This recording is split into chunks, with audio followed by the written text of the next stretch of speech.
بسم الله الرحمن الرحیم. گفتیم خواهران عزیز امروز سوره که با هم تفسیر میکنیم سوره نبأ هست. آخران سوره از جزء عامه که الحمدلله این جزء را به آخر رسانیدیم. پروردگار در آیت اول این سوره با عامه شروع میکند و بعضی از علما و حتی گفتیم در همین کتاب تفسیر قرطبی هم نام این سوره را عامه میگویند. نبأ و عامه. الله میگوید اعوذ بالله من الشیطان الرجیم عما یتساءلون عن النبأ العظیم الذی هم فیه مختلفون کلا سیعلمون ثم کلا سیعلمون. از چه چیز همدیگر را مشرکان مکه میپرسند و مشرکان مکه گروه به قیامت تماما باور نداشتند و گروه قیامت شاید شودگویان به آن باور داشتند، اما باوری نه که مانند باوری مسلمان ها باشد. و الله میگوید این مشرکان مکه از چه چیز همدیگر را میپرسند؟ عن النبأ العظیم، از یک خبری بزرگ. اون خبری بزرگ از نو زنده شدن در روز قیامت و برپا شدن روز قیامت است که گروه از آنها چی میگفتن؟ آن روز میشده باشد، یا نه گروه میگفتن که نه آن روز میشود. الذی هم فیه مختلفون، خبری که در بارش با هم اختلاف دارند. گروه به آن هیچ باور ندارند و گروه به آن باور دارند. کلا سیعلمون ثم کلا سیعلمون. الله میگوید نه، هرگز چنین نیست که شما اختلاف میکنید و دروغ میشمارید. نه، شما البته که آن روز را خواهید دید، یا که حقا در حقیقت آن روز روزی هست که فرا میرسد و روزی که شما به آن شک و شبهه دارید، به آن باور ندارید، به آن آیا می شود آیا نمی شود گویان از هم دیگر میپرسید، از آن میپرسید، شما خواهید دانست که آن روز حق است و آن روز را به چشمان خود خواهید دید. در دوامش پروردگار درباره نعمت‌های داده اش به من و شما صحبت میکند و درباره قدرت‌هایی که پروردگار بالای بنده ها دارد. یعنی الله میگوید ببینید این همه کارها را من انجام دادم و مگر من قادر نیستم که از نو شما را زنده کنم، از نو قیامت برپا کنم. الله میگوید الم نجعل الارض مهادا، آیا من برای شما زمین را مهد، یعنی مثل گهواره، جایی که شما به حضور در بالای آن راه میگردید، خواب میکنید، راحت میکنید، همین گونه نآفریدم؟ و اگر خواهران عزیز با خبر باشید تمام دیگر سیاره هایی که از مریخ و از زحل و از نپتون و آن سیاره های دیگری که به جز سیاره ما زمین هست، در بالای آن انسان راه گشته نمیتواند، در بالای آن انسان زندگی کرده نمیتواند و فقط همین سیاره ما زمین است که تماما برای زندگی، برای انسان و برای حیوانات مساعد است. و الله میگه آیا من زمین را برای شما همچون یک گهواره، همچون یک قالینه که در بالش استراحت کرده زندگی میکنید نگردانیدم؟ ولی جبال اوتاده، و کوه را همچون میخ برای استوار کردن زمین نآفریدم؟ کوهایی که شما میبینید، زمینی که شما در آن زندگی میکنید، آن را محکم نگه میدارد. و خلقناکم ازواجا، و شمایان را جفت جفت آفریدم. یعنی در اینجا بعضی ها میگن زن و مرد، بعضی از علما میگوین نه، بای و کمبغل، سفید و سیاه، قد بلند قد پست، یعنی ضد هم تا اینکه آنهایی که به آنها من نعمتهای خود را دادم شکر کنند و آنهایی که از آنها بعضی نعمتهایم را گرفتم صبر کنند. و در دوامش الله میگه و جعلنا نومکم سباتا، و گردانیدم خواب شما را برای راحت. من برای شما بیداری و خواب را آفریدم و خواب را برای استراحت کردن شما. و اگر خواب نباشد یا انسان خواب نکند، اصلا او نه روحا نه جسما استراحت کرده نمیتواند. و خواب هم اینجا چی است؟ یک نعمت پروردگار است اگر ما درست استفاده کنیم. یعنی خواب نعمت پروردگار گویان بعضی ها از نیم زیادی عمرشان را با خواب میگذرانند. خواب فقط برای استراحت کردن است و بقیه بیداری برای زندگی کردن و عبادت کردن. و جعلنا اللیل لباسا، و شب را پوشش برای شما آفریدم که تاریک می شود و همه جا را می پوشاند. و جعلنا النهار معاشه، و روز را برای زندگی کردن، خوردن و نوشیدن و عبادت کردن برای شما آفریدم. و بنینا فوقکم سبعا شدادا، و الله میگوید و من بالای شما 7 طبق آسمان محکم خیلی قوی آفریدم. و جعلنا سراجا وهاجا، و در آنجا یعنی در آسمان برای شما یک چراغی که خیلی درخشان است، یعنی درباره آفتاب صحبت میکند. و من در آسمان برای شما یک چراغ درخشان یعنی آفتاب را آفریدم. و انزلنا من المعصرات ماء ثجاجا، و برای شما از ابرها آبی که قطره قطره بالای شما میچکد باران را آفریدم. لنخرج به حبا و نباتا، تا که به سبب آن باران برای شما دانه ها بروید و علف و سبزه. و جنات الفافا، و به سبب آن باران برای شما باغ هایی که درخت و تاکزار هستند برویند. اگر باران نباشد نه شما دانه دارد، نه علف دارد، نه باغ و نه سبزه دارد. خداوند خواهران عزیز در این آیت ها همش از قدرت خود صحبت میکند که به خود آید.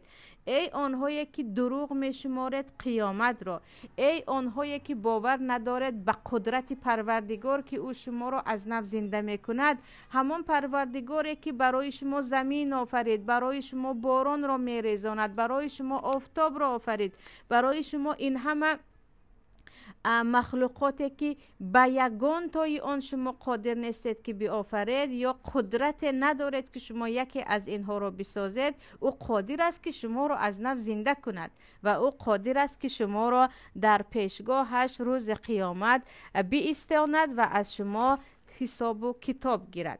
در دوامش الله میگوید این یوم الفصل کان میقاتا یوم ینفخ فی الصور فتأتون افواجا و فتحت السماء فکانت ابوابا و سیرت الجبال فکانت سرابا. همانا الله میگوید روزی یوم الفصل یعنی روزی که شمایان را حق و باطل را از هم جدا میکند، خلق را از هم جدا میکند. روزی هست که میقاته یعنی روزی آمدنی است، روزی هست که در آن روز خواه و ناخواه شما با پروردگارتان روبرو خواهد شد. یوم ینفخ فی الصور فتأتون افواجا، روزی که در صور دمیده می شود و شمایان به نزد پروردگار گروه گروه می آید. و فتحت السماء فکانت ابوابا، و در آن روز یعنی در روز قیامت وقتی که سور دمیده می شود، صدای بلندی سور و آن هم از دهان اسرافیل، فرشته که مسئولیت کشیدن سور را در روز قیامت دارد که یک بار میکشد همه میمیرند، بار دیگر میکشد همه زنده میشوند. الله میگوید و آن روز آسمان در به در کشاده می شود، یعنی تمام درهای آسمان کشاده می شود. و در حدیث معراج هم آمده است که آسمانی که امروز ما در بالای خود می بینیم و انسان ها حتی به یک طبقه آن هم یا از یک طبقه آن هم هر چی کردن گذشته نمی توانند، دروازه های خود را دارد و آن دروازه ها همش آن روز کشاده می شود. و سیرت الجبال فکانت سرابا، و تمام این کوه هایی که شما می بینید همش از جای خود کنده می شود و آن طرف و آن طرف پرواز می کند، مثل یک نخهای پخته یا مثل یک چیزهایی که خیلی سبک هستند و گویا که باد آنها را این طرف و آن طرف میبرد. کوههای آن همه محکمی که شما ببینید از جایهای خود کنده میشوند. و در دوامش الله میگوید این جهنم کانت مرصادا للطاغین مآبا لابسین فیها احقابا لا یذوقون فیها بردا ولا شرابا الا حمیما و غساقا جزاء و وفاقا. الله میگوید البته که جهنم راههای دارد و آن جهنم انتظار است و آن جهنم فرشته های آن جهنم انتظار هستند. مرصاد گفته خواهرها کمینگاه را میگن، یعنی یک نفر شما را در جای انتظار است که یک بار شما را دستگیر کند، آنجا را مرصاد میگویند. و جهنم هم همین گونه جایی هست که گویا که انتظار است که کی کافران می آیند و یک بار آنها را به داخل خود بکشد. و بعضی از علما میگن نه، معنای مرصاد راههایی هست که در جهنم هست و حتی برای داخل شدن به جنت هم مؤمنان از آن راهها میگذرند و هر کسی که عمل صالح دارد نجاتش میدهد و هر کسی که عمل صالح ندارد از آن راه گذشته نمیتواند. این جهنم کانت مرصادا، یعنی البته جهنم گذرگاه های خود را دارد، یا به معنای دیگر البته جهنم در انتظار است. للطاغین مآبا، و آنجا جایگاهی یا گفتم وطن طغات است. طاغی گفته آنهایی که سرکشان هستند، از امرهای پروردگار خود سر میپیچند. للطاغین مآبا لابسین فیها احقابا، مدت‌های دراز که پایان ندارد در آنجا خواهند زندگی کرد. یعنی کافران در جهنم مدتی به مدتی هستند، یعنی اینقدر در آنجا هستند که طولانی و طولانی زمانش نهایت ندارد.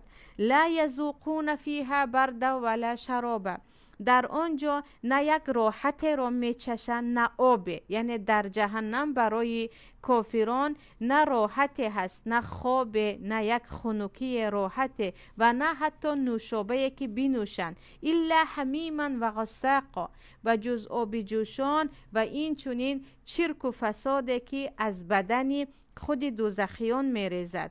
جزاء وفاقا، و این یعنی این همه دهشت، این همه بلا، این همه عذابی که هم میسوزند، هم نه خواب دارند نه آب دارند، آبشون هم آب جوشه که میسوزاند، باز از چرک و فساد است. باز بعضا شما در یگان مشقت باشد میگوید که انشاءالله تمام شدنی است، اما این مشقت کافران تمام شدنی نیست. لابسین فیها احقابا، الله میگه جزاء وفاق، این جزای موافق برای آنها هست، برای آنهایی که حق الله را ندانستند، برای آنهایی که آن همه نعمتی که الله به آنها داد، بالاترینش نعمت عمر و نعمت زندگی در این دنیا را الله برایشان داد، این نعمت را قدردانی نکردند. گفتن حیات 2 روزه است، بخور بنوش، کیف کن، صفا کن، چیکار خواهی کن، به امید آخرت نشو. الله میگه انا این برای تو جزای موافق به اون سرکشی که در دنیای 2 روزه کردی. الله میگه انهم كانوا لا يرجون حسابا، این کافرانی که این همه عذاب را الان میکشند، كانوا لا يرجون حسابا، هیچ امید به حساب و کتاب نداشتن، هیچ امید نداشتن که یک روز آن روز میرسد. و خواهران عزیز، بارها و همیشه تکرار میکنم، دنیا فقط همین دنیای 2 روزه نیست. اینقدر شوهرم چی گفت و خواهر شوهرم چی گفت و همسایه ام چی پوشید و دوگانه ام چی خرید نگوید. آن روز روزی هست که دیگر زمان نیست. در پیشگاه پروردگار حتی پیامبر صلی الله علیه و سلم از عذاب آن روز به پروردگار پناه می طلبیدند. باید با امید آن روز، برای آن که در آن روز در نزد پروردگار شرمنده نگردیم، برای آن که در آن روز از عذاب پروردگار در امان باشیم، باید برای آن روز عمل کنیم، برای آن روز عمل کنیم، نه برای دنیای 2 روزه. این همه عمل و این همه کار زندگی که ما برای دنیا میکنیم، اگر از 110 را برای آخرت کنیم، باور کنید هم دنیای ما آباد میشود هم آخرت. ولی ما فراموش کردیم آن روز را. آره حجاب در سرمان، خود را مسلمان میگیریم، 5 وقته نماز هستیم، اما هر روز به یاد آن روز زندگی میکنیم. آن روز برای آن، یعنی هر روز برای آن روز یگان توشه عمل انجام میدهیم. این رو پروردگار میداند. الله میگوید انهم كانوا لا يرجون حسابا، آنها هیچ فکر هم نمیکردن که یک روز این روز میرسد. و کذبوا بآیاتنا کذابا، و دروغ شماریدن آیات های ما را، قرآن ما را، پیامبر ما را. و کل شیء احصیناه کتابا، و تمامی کارهایی که آنها انجام دادند، تمام چیزهایی که آنها گفتند و کردند ما خوش رو کتابت کردیم، ما آن را نوشتیم یک به یک تا اینکه بداند که ما به او ظلم نکردیم. هر کلمه و هر دقیقه و هر لحظه که من و شما آن را سپری میکنیم و میگوییم آن را دارن می نویسند. فذوقوا فلن نزیدکم الا عذابا. الله میگوید ای کافران، ای مشرکان، ای دروغ شمارنده های روز قیامت، بچشید سزا و جزای آن عملهایتان را، بجز عذاب چیزی را برای شما من زیاده نمیگردانم. اما در دوام این سوره پروردگار برای ما از اهل جنت میگوید و برای ما آیت هایی که در آنجا نعمت هایی که برای اهل جنت داده است آن را حکایت میکند. میگوید ان للمتقین مفازا حدائق و اعناب و کواعب اترابا و کأسا دحاقا لا يسمعون فيها لغوا ولا كذابا جزاء من ربك عطاء حسابا. اما برای متقیان، برای آنهایی که اهل تقوا هستند، اللهم اجعلنا من المتقین، اللهم اجعلنا من الذين يدخلون الجنة بغیر حساب. پروردگار مایان را از جمله تقواداران و از جمله آنهایی که به جنت‌هایش بدون حساب کتاب داخل میشویم بگرداند، وگرنه ما را اگر پروردگار حساب کتاب کرد خیلی در نزد پروردگار شرمنده هستیم. الله میگوید برای آنهایی که تقوا را پیشه کردند، از گناه دور شدن، عملهای صالح انجام دادن، مفازه مکافات های هست. آن مکافات چی است پروردگارم؟ حدائق و اعناب، باغ و بستان ها و تاک و انگورزار و کواعب و اتراب، و برای مردها کواعب و اتراب، حورهایی که آنها خیلی زیبا هستند، دخترکانی که سین و سالشان یک است، یعنی جوان دختران، و این چونین قد قامتی بلند و خیلی یک جسم زیبایی دارند که مردها عادتا در زنها این گونه جسم را دوست می دارند. و خواهران عزیز، یکی از سوالهایی که خیلی زیاد شنیده می شود همین است که چرا در قرآن اینقدر زیاد درباره حورها الله صحبت می کند؟ اگر برای مردهای جنت حور هست، یعنی دخترکان خوشروی زیبا، برای زنها چی هست؟ گویا که قدر زنها در جنت پایان است و برای آنها چیزی نیست. خواهران عزیز، از اینکه زنها زیباگی را دوست می‌دارند، طلا و کرته و لباس‌ها را دوست می‌دارند، خداوند در زیادی از آیات‌ها درباره دستبندهای طلا، لباس‌های ابریشمی خیلی خوشرو صحبت می‌کند که عادتاً زنها این را دوست می‌دارند. درباره خانه‌های بلند و خادمان و خدمتگزاران و دیگر. و از اینکه مردها اساساً یعنی در وجود مرد، در قلب مرد دوست داشتن زن زیبا هست، پروردگار پاداش مردها را زیادتر حور میگوید. ولی یقین بدانید حور یک انسان نیست که شما به آن در خدایا پروردگار داخل شدن به جنت را نصیبمان کند. یکی انشاءالله که مؤمنان داخل جنت میگردن، شما داخل جنت شدید و مثلا به شوهرتان پروردگار یک چند تا کواعب و اتراب داد، یعنی دخترکانی جوانی خیلی با گفت خودمون فیگورشون زیبا، فکر نکنید که شما به اون رشک میکنید، چون وی فرشته هست. آیا دو فرشته ای که در دو کتفمون است کسی به اون رشک میکند؟ آیا شوهرتون میگوید که من به این فرشته و یکی همراهیتان رشک میکنم یا شما نه؟ به فرشته انسان رشک نمیکند، برعکس زنهای بهشتی در آن روز فخر میکنند که شوهر من این همه حور دارد، چون حور فرشته است، او مثل یک انسان نیست و به او رشک کرده نمیشود. و این چونین تمام بیماری های دل از بدبینی و از رشک و از حسد، اینها پیش از به جنت داخل شدن از قلب ها شسته می شود. و الله چی می گوید؟ و کواعب اتراب، و ما جوان دختران خیلی در جسم زیبا را برای آنها